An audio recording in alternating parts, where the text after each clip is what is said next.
آئیے یہی شیخ مکی صاحب ہے، یہی حرم میں ایک شعر کہتے ہیں. دیکھیے حرم میں جھوٹ بول رہے ہیں، حرم میں. عجیب مخلوق ہے یار، یہ حرم میں جھوٹ بولتی ہے، یہ عجیب مخلوق ہے. میں بریلوی ہوں، اللہ آپ کو ہدایت دے. کیا امام احمد رضا خان بریلوی غلط ہیں؟ ان کی کتابیں پڑھ لو پتہ لگ جائے گا. ان کی کتابیں پڑھ لو تو آپ کو سمجھ آ جائے گی. جس نے اپنی کتابوں میں ماشاءاللہ ایسی ایسی توجیحات لکھی ہیں کہ جو مستوی تھا عرش پہ خدا ہو کر اتر پڑا ہے مدینے میں مصطفیٰ ہو کر. اس سے بڑا شرک بھی کوئی ہے دنیا میں؟ اس سے بڑا شرک بھی کوئی ہے دنیا میں؟ ان للہ. اب وہ مر گئے، اللہ عالم توبہ کر لی ہو. اللہ مرنے والے کے بعد کسی کا گلہ نہیں کرے. ویسے بہت بڑے عالم تھے، بھٹکتے بھی عالم ہیں. جاہل کیا بھٹکے گا؟ جو تیرنا نہ جانتا ہو کیسے ڈوبے گا؟ وہ تو کنارے پہ کھڑا رہے گا نا. تیرنے والا ڈوبتا ہے. بہت بڑا عالم تھا بدبخت. اس نے جو فتاوی لکھا ہے نا، اس میں بعض فقہی جزیات پہ اس کی بڑی گرفت ہے. پوچھنے والا پوچھتا ہے کہ میں بریلی ہوں تو کیا امام احمد رضا خان صاحب جو ہے وہ غلط تھے؟ میں بریلی ہوں، سوال کرنے والے نے کہا تو کیا امام احمد رضا غلط تھے؟ تو مولوی صاحب جواب دیتے ہیں کہ مولانا احمد رضا کی آپ کتابیں پڑھیے، ان کی جب آپ کتابیں پڑھیں گے تو آپ کو پتہ لگ جائے گا کہ ان کے عقائد کیسے تھے. ایسی ایسی توجیحات انہوں نے بیان کی، مطلب ایسی ایسی بیہودہ اور ایسے بے تکی باتیں بیان کی کہ ماشاء اللہ علامان والحفیظ. اور پھر انہوں نے مثال دیتے کہا کہ دیکھو صاحب، احمد رضا خان صاحب کا جو ہے ایک عقیدہ شرکیہ تھا. کیا عقیدہ تھا؟ کہتے وہی جو مستوی عرش تھا خدا ہو کر اتر پڑا وہ مدینے میں مصطفیٰ ہو کر. کہا کہ دیکھو یہ عرش پر تو خدا ہے، گویا وہ یہ بتانا چاہ رہے کہ عرش پر خدا ہے. اور انہوں نے احمد رضا خان صاحب نے کیا کہہ دیا؟ عرش پر کون ہے؟ مصطفیٰ صلی اللہ علیہ وسلم ہے. کہتے اس سے بھی بڑا کوئی شرک ہو سکتا ہے؟ کتنا بڑا شرک ہے صاحب. اب تو بیچارے مر گئے تھے، بہت بڑے عالم، لیکن گمراہ ہو گئے. یہ شیخ مکی صاحب کے جملے ہیں. اب یہ تو خیر زندہ ہے. اب ایک پہلے تھے ایک صاحب، انتقال ہو گیا، وہ بھی مر گئے، مٹی میں مل گیا وہ تو. اب تو ان کی جسم کی ہڈیاں بھی نہیں بچی ہوں گی. ڈاکٹر اسرار احمد صاحب، وہ بھی صاحب یہی کہتے ہیں، یہی شعر وہ پڑھتے ہیں اور کہتے ہیں کہ دیکھیے آپ یہ شعر جو ہے صاحب کفری اور شرک کی عقیدہ ہے. وہی جو مستوی عرش تھا خدا ہو کر اتر پڑا وہ مدینے میں مصطفیٰ ہو کر. کیا ہے یہ؟ گاڈ انکارنیٹ، اوتار کا عقیدہ.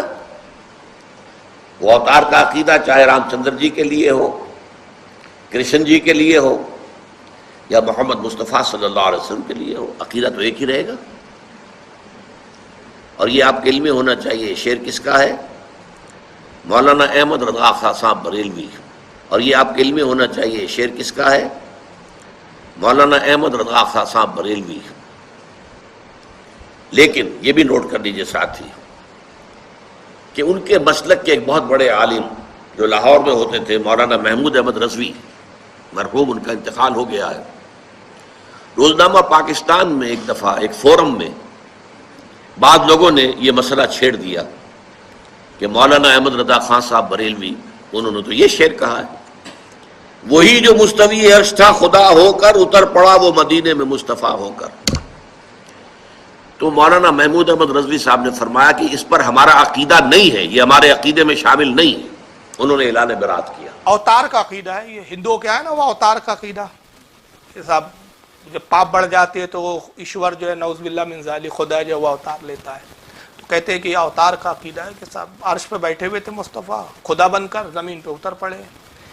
حالانکہ یہ ایک تشریح کا ایک لمبا ہو جائے گا، انشاءاللہ اس پہ کبھی میں بیان کروں گا، لیکن ایک مختصر سی میں یہ بات کر دوں کہ سب سے پہلی بات، عرش پر بیٹھنا، یہ خدا عرش پر بیٹھا ہے یا خدا عرش پر بیٹھ سکتا ہے، یہ اہل سنت کا عقیدہ ہے ہی نہیں. وجہ یہ ہے کہ اللہ تعالیٰ جسم و جسمانیات سے پاک، بیٹھنے سے پاک، جہت سے پاک، سمتوں سے پاک. جب عرش نہیں تھا تب بھی وہ موجود تھا. تو جیسے پہلے عرش پر بیٹھنے سے پاک تھا، اب بھی عرش پر بیٹھنے سے پاک ہے. اور ہر چیز کو فنا ہے سوائے اللہ کے. تو جب سب فنا فرمائیں گا تو عرش کو بھی فنا کر دیں گا. تو جیسے عرش کے پہلے عرش پر قرار پکڑنے سے بے نیاز تھا، آج بھی بے نیاز ہے. عرش کے فنا کے بعد بھی وہ بے نیاز ہوں گا. اور اگر یہ عقیدہ نہ رکھا جائے تو بہت سارے پھر الزامات آئیں گے، بہت سارے جو ہے غلط اعتقاد آئیں گے کہ اللہ پھر معاذ اللہ کیا تھک گیا اس لیے بیٹھ گیا، یا پھر عرش فنا ہوگا تو پھر عرش سے بیٹھنے سے محروم ہو جائے گا، تو اس وقت اس کی کیفیت کیا ہوں گی؟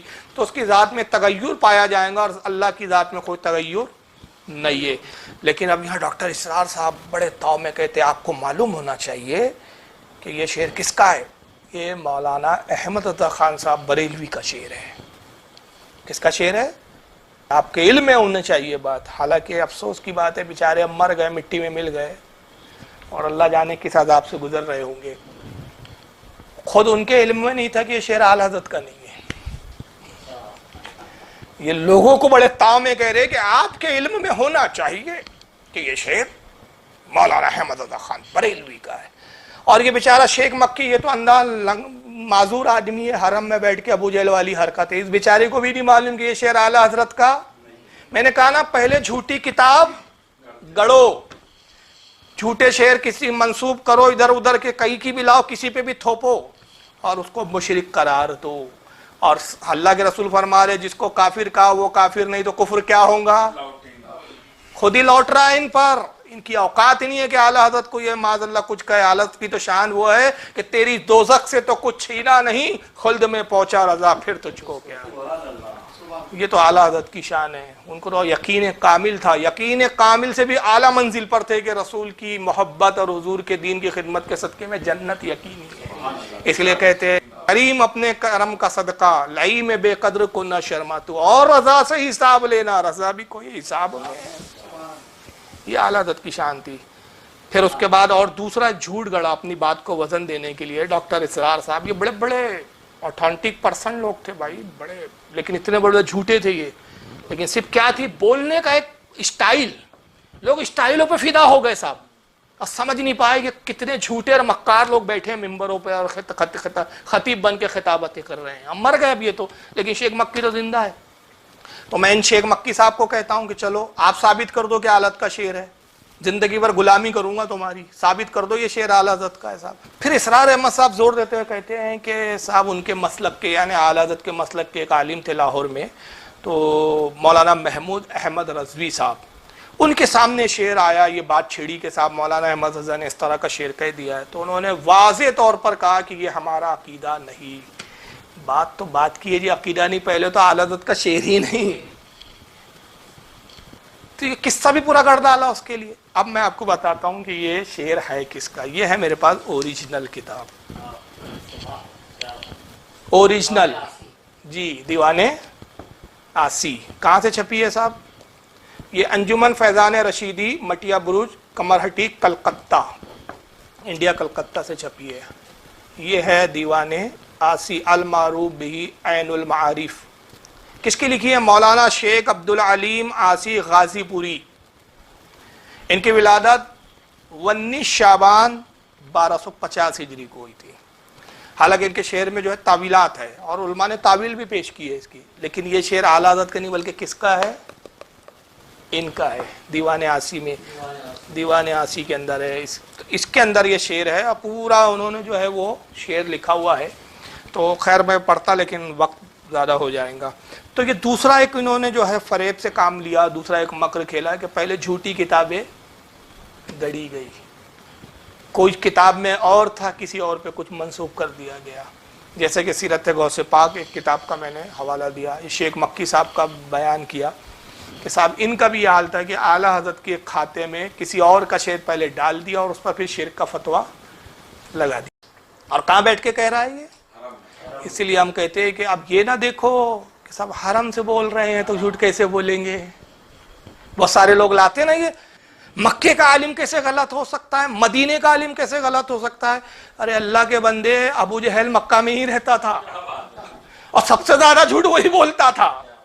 ابو لہب بھی مکہ کا رہنے والا تھا، جھوٹا تھا مگر مکار تھا وہ۔ عبداللہ ابن عبی منافق مدینے میں رہتا تھا، اور صرف مدینے میں نہیں رہتا تھا، نبی کے پیچھے نماز بھی پڑھتا تھا، نبی کے پیچھے صحابہ کی جماعت میں شامل ہو کر نماز پڑھنے کے باوجود بھی منافقت کرتا تھا۔ اور اسی مکہ میں، اب آئیے اب یہ بات میں دلیل دیتا چلوں، اسی عرب کی زمین پر، اسی مکہ میں جہاں قرآن کا نزول ہوا، وہیں پر اللہ رب العزت نے یہ آیت بھی نازل کی ہے، اسی جگہ یہ آیت نازل ہوئی۔ وہاں کیوں نازل ہوئی جب وہاں کوئی جھوٹا ہی نہیں ہے؟ تو تم تو کہہ رہے ہو نا کہ مکے میں جو بھی ہے سب سچے کی اولاد ہے، کوئی جھوٹا ہو ہی نہیں سکتا۔ مکہ میں ہے، تو ہم تو کہتے ہیں مکہ میں یہ تھے، چلو تم کہو ابو جہل کافر تھا، یہ تھے وہ تھے، تو اسی مکہ میں، اسی حرم کعبہ میں یہ آیت نازل ہوئی ہے، وہیں قرآن کا نزول ہوا ہے، جس میں رب تبارک و تعالیٰ یہ بھی فرماتا ہے، پارہ نمبر 14 سورہ نحل آیت نمبر 105، اللہ فرماتا ہے انما یفتر الکذب الذین لا یؤمنون بآیات اللہ واولئک هم الکاذبون، بہتان جھوٹ وہی باندھتے ہیں جو اللہ کی آیتوں پر ایمان نہیں رکھتے، اور وہی لوگ جھوٹے ہیں۔ اللہ کہہ رہا ہے بہتان کون باندھتے ہیں؟ جو اللہ کی آیتوں پر ایمان نہیں رکھتے، جھوٹ وہی باندھتے ہیں، بہتان وہی باندھتے ہیں۔ یہ آیت کہاں نازل ہوئی تھی بھائی؟ ہندوستان میں کہ پاکستان میں؟ مکے میں نازل ہوئی تھی نا، مدینے میں نازل ہوئی تھی نا، عرب میں نازل ہوئی تھی نا۔